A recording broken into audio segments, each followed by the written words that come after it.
Wah, orang ini kreatif banget ya. Handuk bekas yang biasanya cuma digantung di belakang pintu, sekarang disulap jadi barang kece yang bisa mejeng di depan rumah. Ini sih bukan sekedar daur ulang, ini namanya dandanan hidup kedua buat si handuk. Daripada handuknya nganggur nunggu digunting jadi lap motor, mending diolah jadi barang yang lebih bermanfaat. Jadi, selain dompet aman, lingkungan juga senang. Kalau bisa hemat dan bermanfaat, kenapa enggak? Tuh ya, diukur dulu panjangnya, 70 cm. Ini bukan asal potong, ini presisi. Pakai penggaris panjang yang lurusnya melebihi niat diet aku setiap Senin. Kadang kita mikir, udah sobek dikit, buang aja. Jangan gitu. Di tangan yang telaten, potongannya malah jadi awal dari sesuatu yang lebih besar. Nih buktinya, dimulai dari penggaris aja udah niat. Digarisi dulu pakai kapur supaya lurus kayak cita-cita kita waktu kecil. Habis itu digunting pakai gunting Swadia.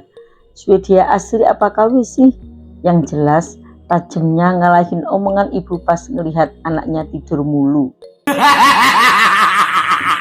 Kapur ini kayak batas antara mau dan jadi. Kalau udah digaris, artinya udah siap melangkah. Nah, si gunting tinggal eksekusi. Ini bukan potong cinta, tapi potong peluang menuju ke set masa depan. Bagian lebarnya juga nggak luput dari perhatian. Diukur 50 cm, digaris lagi, baru digunting. Ini bener-bener kayak ngukur pola hidup. Semuanya ada takarannya. Kadang hidup juga butuh diukur ulang ya, supaya hasil akhirnya pas, nggak kebesaran, nggak kekecilan. Dan jangan lupa, semua yang rapi itu selalu enak dipandang, termasuk potongan handuk ini. What? Setelah handuknya rapi, sekarang giliran ambil bahan pelapis. Kok kayak kenal ya? Iya, itu long dress bekas yang dulu pernah jadi andalan emak buat arisan RT.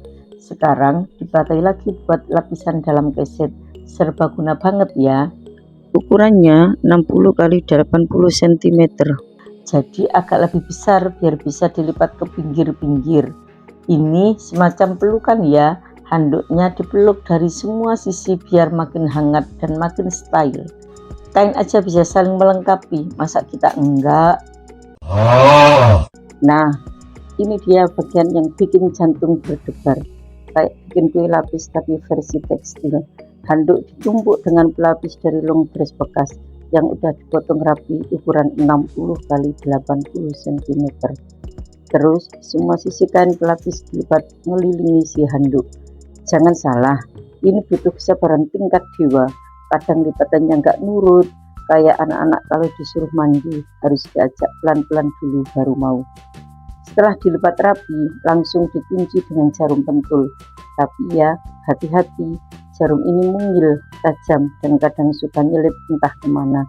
Salah, nanti malah nancep di jari, bukan di kain. Jarum pentul ini ibarat hubungan yang lagi LDR. Kecil, nggak kelihatan, tapi fungsinya penting banget buat nyatuin dua sisi yang beda dunia. Beda kain maksudnya. Dan lihat ya, tiap lipatan dibentulin satu persatu dari ujung ke ujung. Buat yang nonton sambil rebahan pasti langsung pengen duduk deh. Soalnya ini memuaskan banget. Rapi, teratur, kayak hidup orang yang rajin bikin to-do list. Udah gitu, kainnya jadi kelihatan makin manis, mirip bantal bayi yang siap dipeluk, tapi versi keset calon bintang. Kalau diperhatikan baik-baik, tangan si pembuat ini luwes banget loh. Ngelipet dari ujung ke ujung kayak lagi ngerjain origami versi jumbo. Tapi ini bukan kertas, ini kain handuk. Dan kalau nggak sabar bisa-bisa lipatannya miring. Hasilnya malah jadi kayak taplak darurat. Makanya setiap lipatan dirapikan pelan-pelan, ditekan, lalu dipentul. Kalau jarum pentul ini bisa ngomong, pasti dia bilang, aku kecil tapi berjasa. Yang menarik, ini bukan cuma soal rapi-rapi aja, tapi soal seni dan ketelitian. Coba bayangin, handuk dan kain pelapis itu beda jenis, beda bahan, tapi bisa disatukan dengan cinta dan jarum pentul. Aduh, kayak pasangan beda karakter tapi saling melengkapi. Yang satu halus, yang satu tebal, tapi kalau udah disatukan hasilnya wow banget. Bisa jadi keset elegan yang pantas nangkring di rumah sultan. Nah, ini bagian paling serius tapi juga paling serius. Menjahit semua sisi, dijahit pelan-pelan, satu arah, jangan bolak-balik kayak mantan yang belum move on. Benang yang kuat itu ibarat prinsip hidup. Kalau kamu nggak yakin waktu jahit, hasilnya bakal copot-copot. Tapi kalau sabar dan telaten, hasilnya bakal tahan lama dan bikin bangga. Jangan buru-buru bangga dulu ya. Setelah dijahit, masih ada satu langkah pamungkas, disetrika. Iya, disetrika, biar hasilnya licin, rapi, dan tampilannya makin paripurna. Keset pun butuh tampil keren, apalagi kalau dia nangkring di depan rumah. Masa kamu udah rapi, tapi kesetnya busuk? Gak matching dong. Setrika ini bukan sekadar biar halus, tapi juga ngunci hasil jahitan tadi biar makin kuat. Panasnya setrika tuh kayak ujian hidup.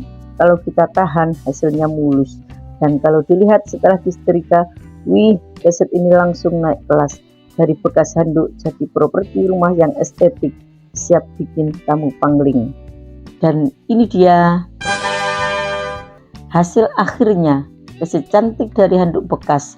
Warnanya manis, bentuknya rapi, dan yang pasti bisa dipakai bertahun-tahun.